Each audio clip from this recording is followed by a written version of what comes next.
Hello, good morning to you, my wonderful students. How are you today? I believe you're fine and you're doing well. It's time for class again. Please get seated, get your writing material, settle down calmly, and let's learn. Today we'll be considering poetry. The last class we considered drama. Today we are considering poetry. Please settle down and let's start the class. Remember, my name remains Dakbori Moloye. For my class today, after this class, you should be able to define what poetry is. That's one. Also, you should be able to explain types of poetry. Number three, you should be able to state examples for the types of poetry you're going to mention. And number four, you should be able to differentiate among the three genres of literature, which are prose, poetry, and drama. You should be able to differentiate between them.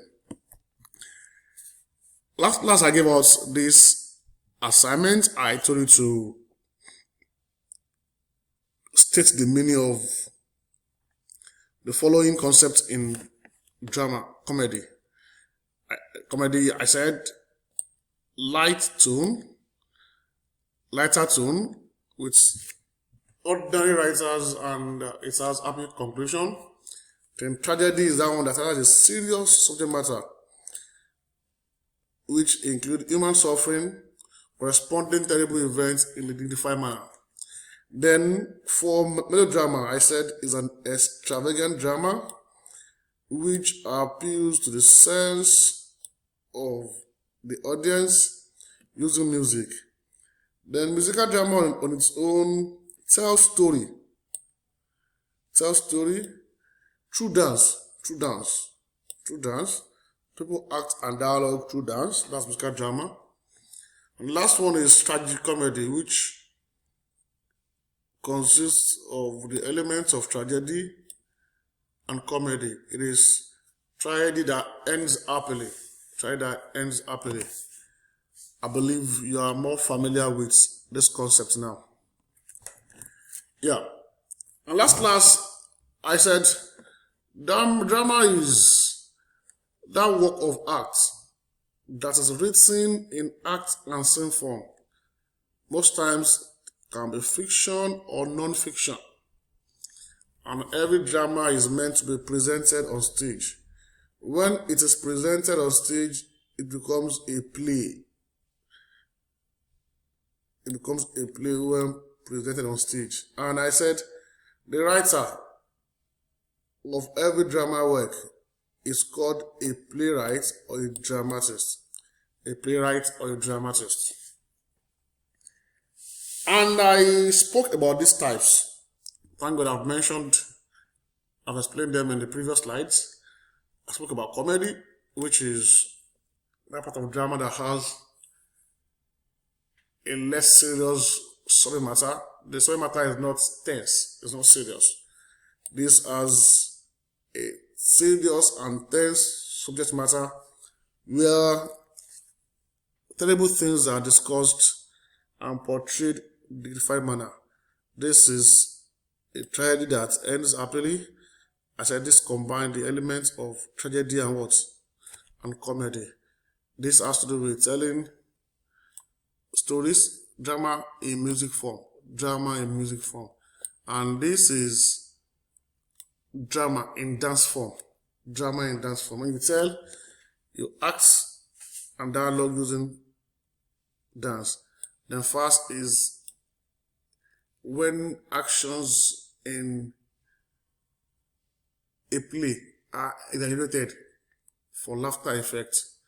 Actors in the play is basically comic part of drama, whereby people just laugh at unbelievable events that are being portrayed to them through the cast. Then let's come to what poetry is, the definition of poetry. Before I start, let me say this. This is the most complicated aspect of literature. Poetry is highly complicated and elaborate. It says that the language is not from here. Let me use that word. The language is not from here. And simply put, it is interplay on words and rhyme. Poetry is interplay on words and rhythm. It often employs rhyme and meter. That is why we say poetry is simply written in lines. Poetry is written in lines and stanza form. Lines and stanzas form. So any work of art written in lines and stanzas form is poetry. And here, poetry evokes a concentrated, imaginative awareness of experience or a specific emotional response. That is, poetry plays upon the emotion of the reader. Get it right. When you go through a good poem, your emotion is touched. The emotion is touched. Let's see further illustration of poetry. In short, poetry is putting words on paper to express in part thoughts from me right to your heart. In short, it's more or less a pure communication between arts, from the art of the poet to the art of the reader. Most times, poetry can be so touching because it's a direct emotional outpour of the poet that he or she puts on paper. Direct emotional outpour. Then let's examine types of poetry. Types. We have a ballad. A ballad is a poem that tells story. It tells story. And this kind of poem has over 100 different rhyme schemes and meters. That is, the pattern of writing it is not peculiar. Is rigid. Sorry, it's not rigid, it's flexible. It has different rhyme schemes and meters. That is, the pattern of writing it is quite flexible. You can write any way you like. Like I said, it's a poem that tells a story. And examples of the poem include The Still Driving Man by John Henry, The Night Before Christmas by Clement Clark Moore, then Samuel Taylor's Coleridge Rim of Ancient Marina. Let me say this. All these poems, they are online for you to see their summary. You might not go through all, but see their summary and see their link with this type of poem. You will see that they are ballads. They are ballads. And like I said before, it's the oldest form of poetry because it was traditionally oral. And like I said, it tells a story. It is dramatic, condensed, and impersonal. Next is lyric. This is simple. We all know what lyric is. Every good song has a lyric. But mind you, when I say good song, you know what I mean by good song. I don't mean all this nonsense they sing today. A typical song of Michael Jackson has a good lyric. So lyrics are a collection of verses or choruses making up a complete song or a short non-narrative poem. It's simply the wordings of songs. Lyrics are wordings of songs. And a lyric uses a single speaker who expresses personal emotion or thoughts. If you listen to good songs, you feel their lyrics. Lyrics have messages. They have messages.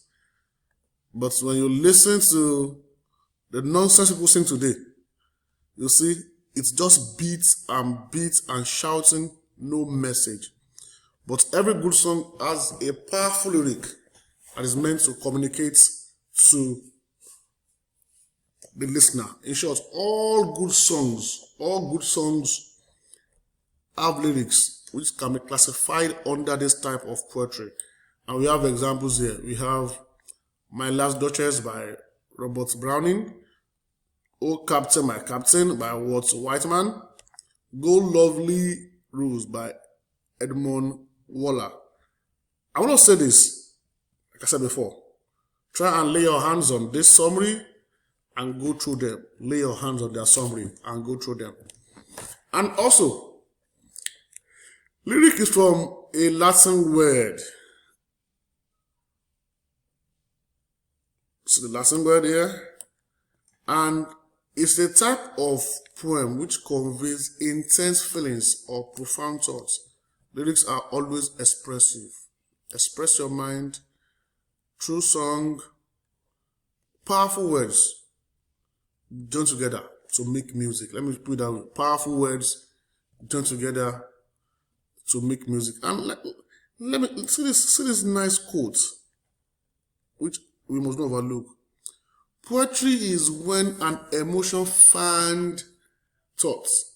The emotion has found thoughts. And when thought has found word, that tells you how very deep the word deep poetry can be. Then epic now. Epic. Epic is from the ancient Greek adjective epikos, which means a poetic story. An epic is a long narrative poem. An epic is a long narrative poem which discusses heroic deeds or events.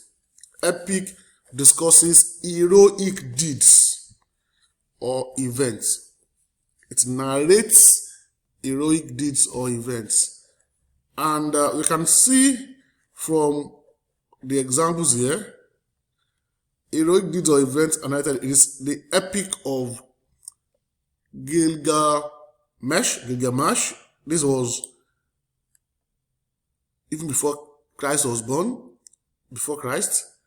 This also is an epic of an hero, epic of an event, the Paradise Lost. This was after Christ was born. This came in 1667. Then an epic is intended to be sung or recited. That is, being narration says that you state the achievement of a hero or past events. Narrative poem detailing the adventure or journey of an epic hero. And I've shown you diverse examples in the other slide. Then let's go to sonnet. Sonnet is something we often mistake for something else. A lot of people think it is always about love. People mistake it. But from what I have here, sonnet is a 14-line poem with a fixed rhyming scheme. 14-line poem with a fixed rhyming scheme. And the rhyming scheme is always like this.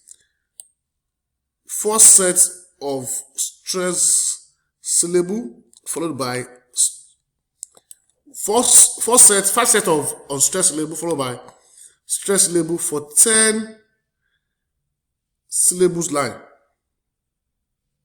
That is, a sonnet is made up of 14 lines, which consist of 5 sets of unstressed syllable, followed by what? Stress syllable for a 10 syllable line. And we have 2 types of sonnets. We have the Italian and English sonnets, which I can't discuss because that's more than our class. Then examples of sonnets include this. Death be not proud. Shall I compare it to a summer's day? This is very common. This poem is very common. Here the writer, William Shakespeare, was praising a friend, comparing a friend to a summer's day. If you know what summer is, you know how beautiful summer can be. Summer is always something to look out for. And lastly, when I consider how my light is spent by John Milton. This is another sonnet. And to be explicit, the best or greatest writer of sonnets till date is William Shakespeare. This man wrote over 1,000 sonnets. He loves nature. He praises nature a lot and compares things with nature. He wrote over 1,000 sonnets.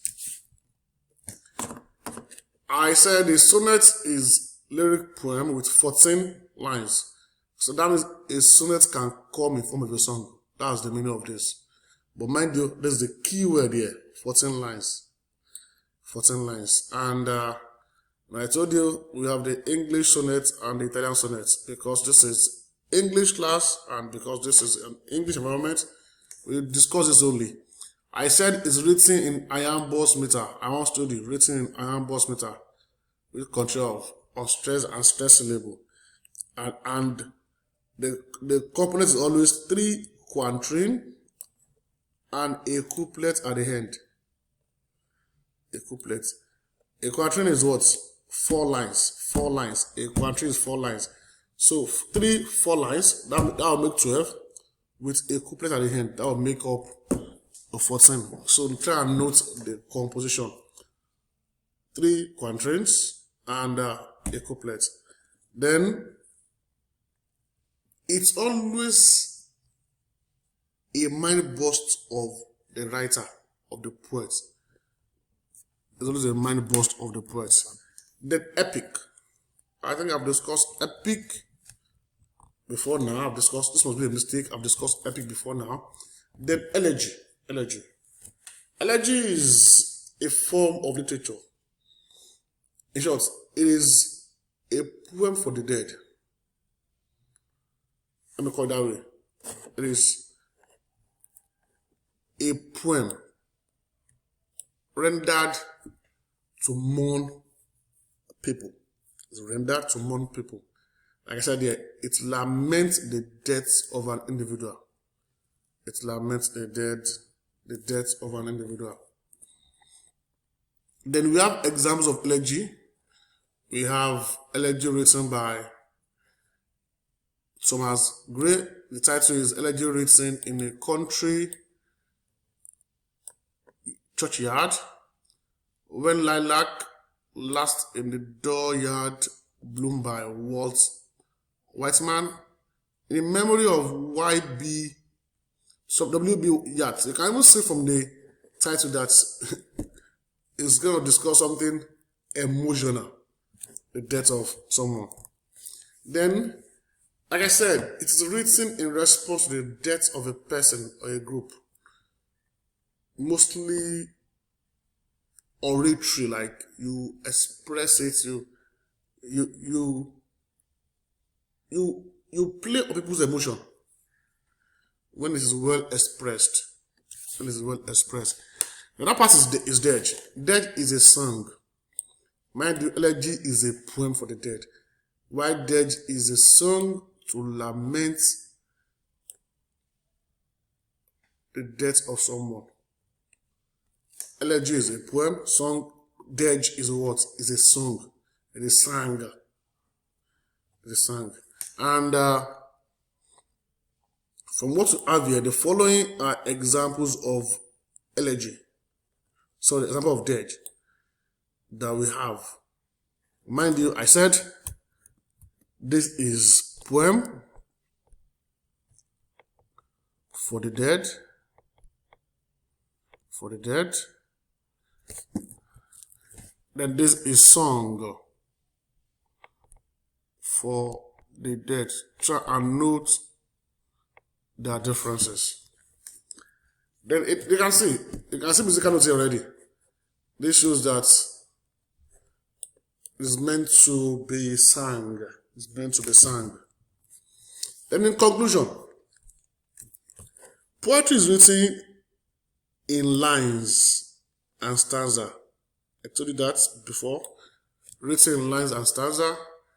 Then poetry makes use of elevated and condensed language. The language of poetry is always high. That's why I said poetry is deep. Deep.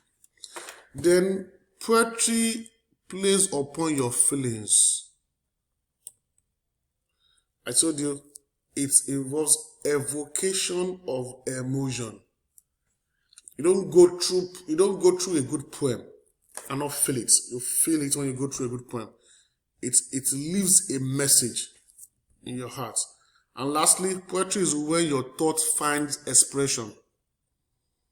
When your thought finds expression, that's poetry. You're free to pour it out. You let the world know what's on your mind. And for your assignment, go home and do research on this form of poetry. These forms of poetry. Do research.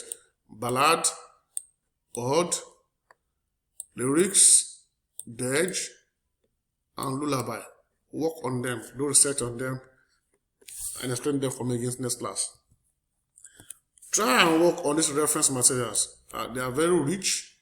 They are very, very rich, and they will enlighten you more about poetry. I want to say a big thank you to you for listening to me. See you again next class.